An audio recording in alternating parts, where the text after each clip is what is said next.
Naku, tignan mo 'to, Seven of Cups energy, 'no? This person right here is actually parang iniisip niya rito, kung tama ba, yung nagawa niya, desisyon niya. Parang someone who's double checking or, that's not the right word 'no, mas fitted yung assessing. Parang ina-assess niya rito kung tama ba yung nagawa niya or whatsoever 'no. Alam mo yung energy ng 'pag nagluluto ka, tama ba yung timpla ko dito? Parang gano'n 'no, pero hindi ito pagluluto ha, pero maaaring meron dito 'no, na bagay or sitwasyon kung saan posibleng iniisip niya rito, "Tama ba yung ginawa ko or mali?" Mga gano'n.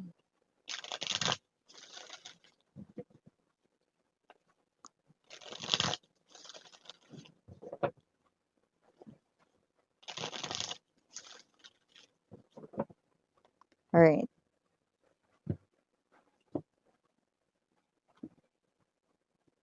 maalog yung mesa. Kasi nga dito tayo sa LRT mismo nagre-reading, eh. Charot.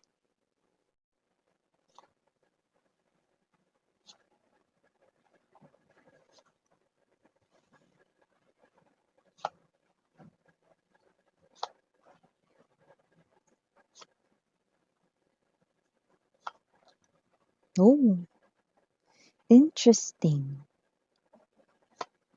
Four of Swords in reverse position together with the Eight of Cups in reverse. Okey.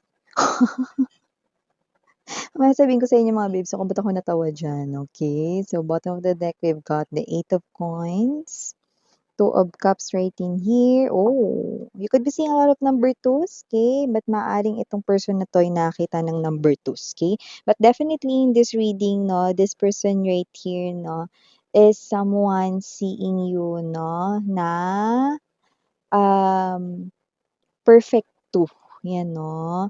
Parang nakikita niya kayo rito bilang perfect two, 'yan 'no. Parang nare-realize gano'n 'no. Kaya kung sino man 'tong energy na 'to 'no, this person right here could be someone 'no, na with the Death card energy, hiningi nitong tao na 'to 'no, yung kalayaan niya from you guys 'no. I clearly, nakikita yun dito.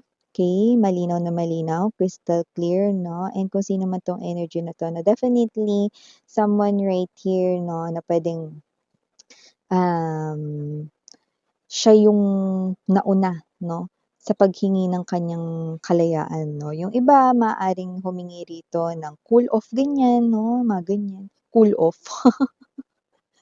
Yung iba naman 'no, doesn't have to be cool off yun 'no, pero maaaring siya 'to 'no, na hindi niya na daw alam, naguguluhan daw siya 'no. So, maaaring nag-end ang inyong connection 'no, because of him or her 'no. So, doesn't have to be na, para lang 'to dun sa mga in-involved sa third party situation ha, pero it could be anyone right in here na yung person ninyo yung nauna 'no, na nag-initiate rito ng communication 'no, na gusto niya raw dito 'no, na makapag-isip-isip 'no, cool off daw muna o yung iba muna mga babes 'no, mag-break muna 'no, or pansamantalang maghiwalay ganyan 'no.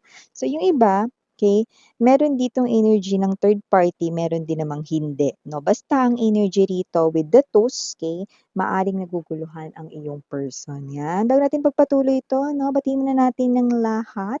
Hi and hello there everyone. My name is Yan. Welcome new subscribers. Returning Istam buyers, thank you sa inyong walang sawang love and support for me.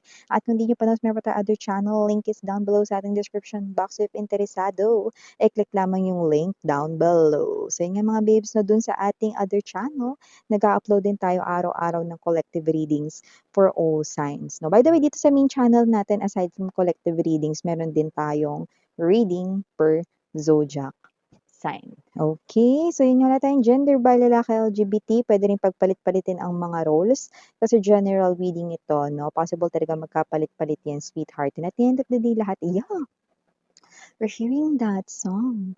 I needed my freedom, that's what I thought. But I was a fool to believe, you know? So, yeah, nakakaloka.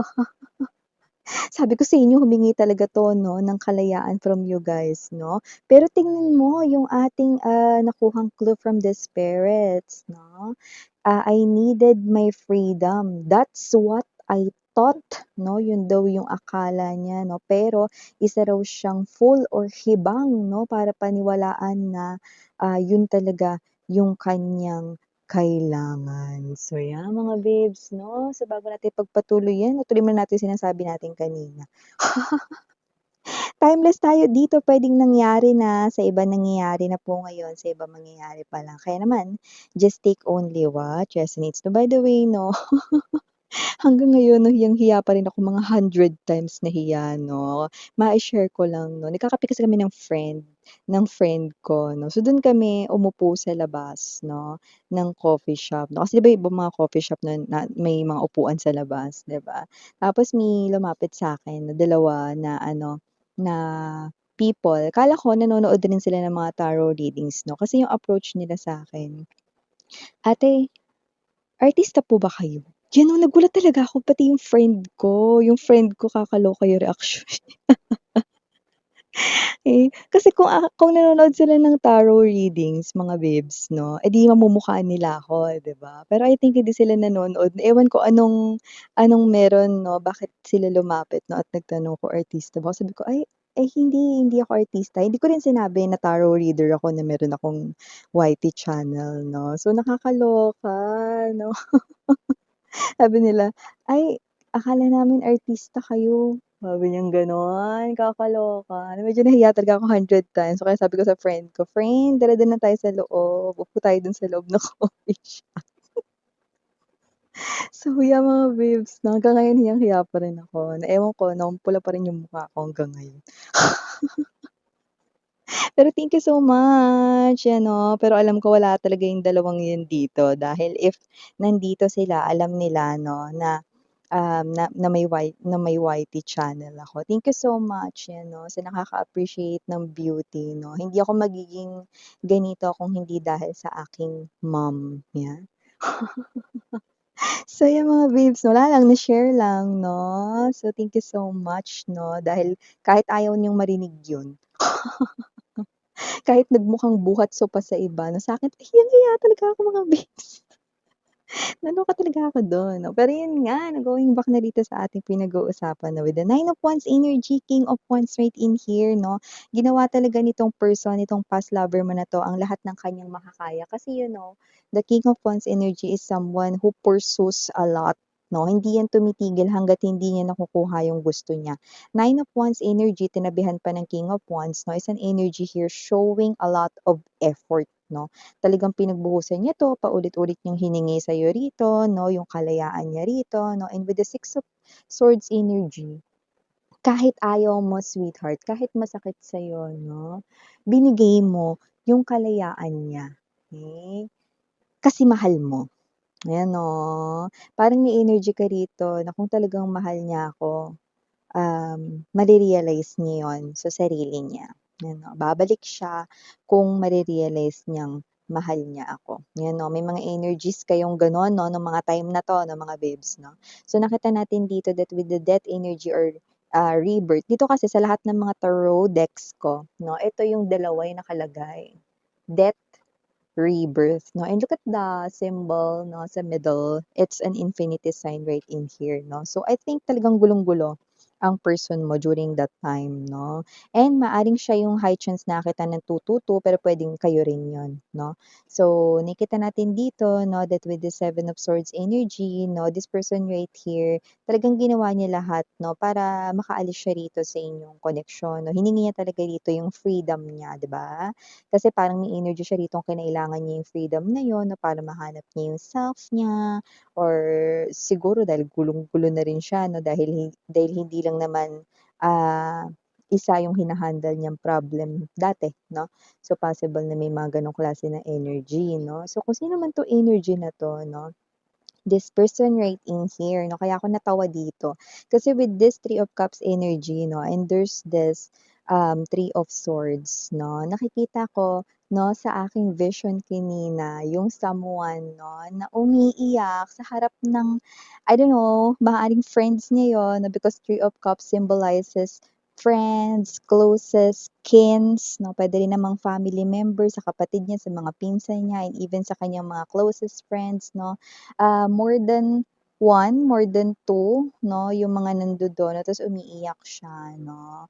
And I think 'no, yung mga friends niya or kung sino man ito 'no, nananawa na rin talaga rito sa mga sinasabi niya 'no. Look at how hurt this person right in here 'no. Kasi alam mo kung ba't ako natawa do'n, kasi maaaring tinatanong niyo, "Anong nakakatawa do'n miss yan, may umiiyak na nga tatawa ka pa." Kasi may energy siyang ganito. Alam mo yung senaryong nakikita ko 'no, sa aking vision is that, "Hindi pre, kasalanan ko kasi kung bakit naghiwalay kami ni Collective eh." Gano'n 'di ba? Tapos, "Hindi mo kasalanan pre, alam mo sa relationship hindi pre, kasalanan ko talaga, hindi talaga eh." Yun 'no. "O sige pre, kasalanan mo na." Mas lalong umiyak.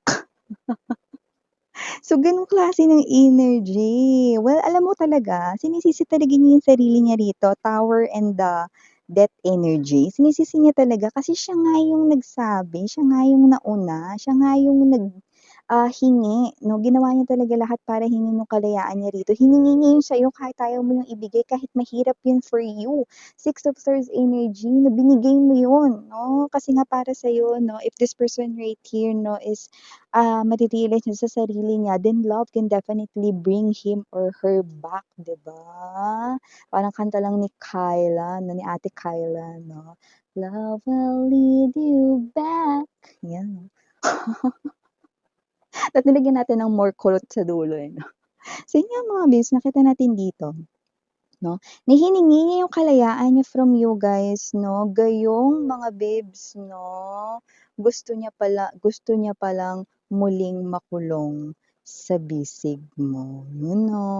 Alam mo, hindi lang 'to isang beses 'no, nakikita ko dito sa loob ng isang linggo may posibilidad na itong tao na 'to ay nag-iinom at may kasama siya ritong mga friends. Pero yung iba na hindi mga puwede mga friends nila 'no, nag-iinom siya rito 'no, bago ma-borlogs or matulog 'no. So nakita natin yun with the Four of, ah, Swords energy 'no, nakita natin yun dito. This is uncomfortable situation 'no.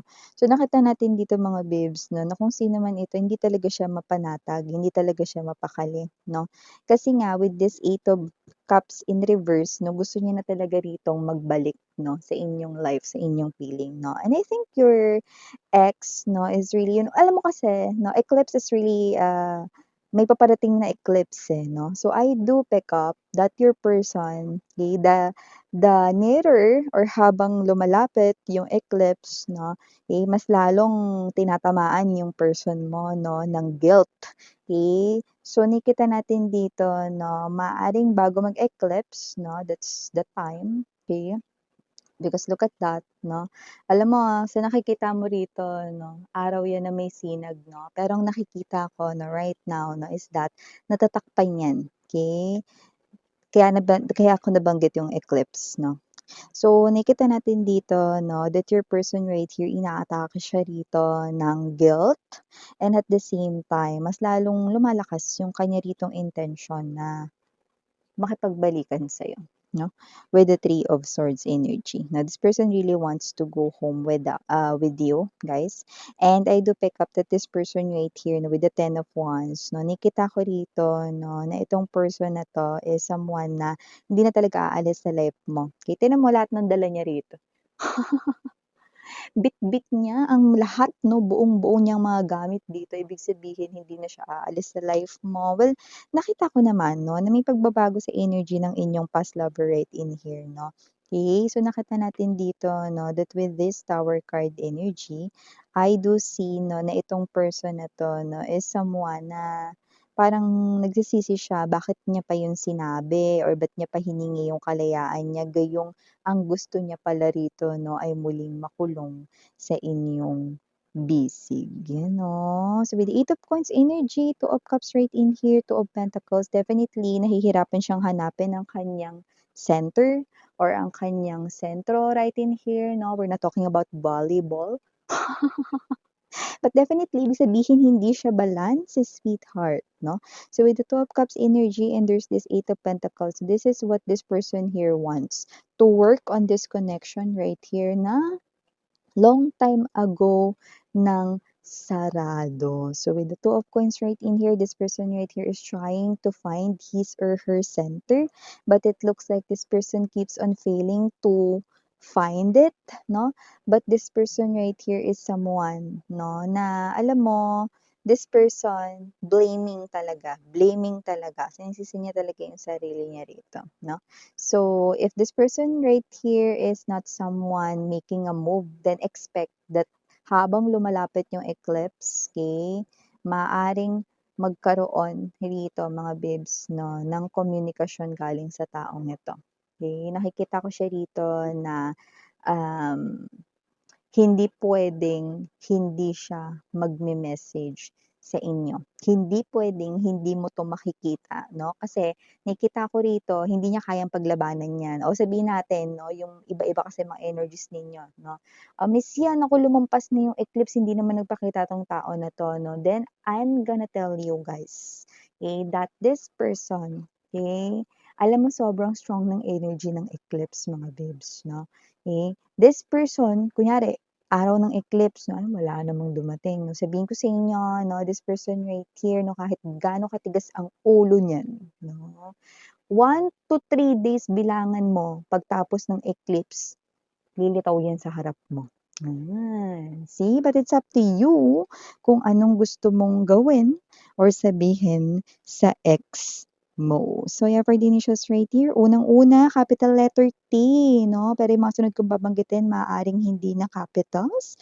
So, nandito ang letter K, and dito ang letter I. We also have here the letter R. Mawawala ba ang letter N? Of course, nandito rin ang letter D, and dito rin ang letter S.